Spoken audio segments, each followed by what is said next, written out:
آپ سب کو معلوم ہے کن وجوہات کی بنیاد پہ ٹارگٹ کیا جا رہا ہے، اور یہ ایک نئی شروعات ہے، ایک نئی شرارت ہے عدلیہ میں ایک ایسی آواز کو خاموش کرنے کی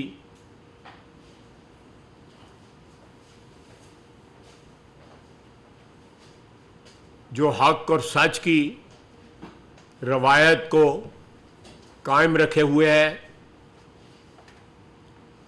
اور میں پھر کہوں گا کہ ریاست اس بات کی قطعی طور پہ اجازت نہیں دی جائے گی، اور قانون اپنی پوری قوت کے ساتھ حرکت میں آئے گا۔ ہمیں بار بار اس بات کا اعادہ کرنے کی ضرورت نہیں ہے، ختم نبوت ہمارے ایمان کا حصہ ہے۔ جب ہم تمام مسلمان جو ہیں جو اس وطن عزیز میں بستے ہیں ان کو اس بات کا اعادہ کرنا پڑے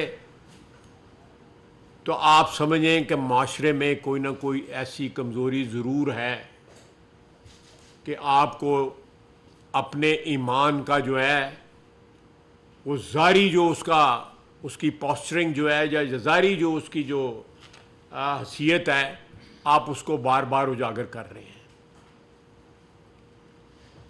آپ کا ایمان اپنے آپ کے اعمال سے ظاہر ہونا چاہیے۔ آپ کا ایمان جو ہے اس کا اظہار اس طرح ہونا چاہیے کہ لوگ آپ کی تقلید کریں۔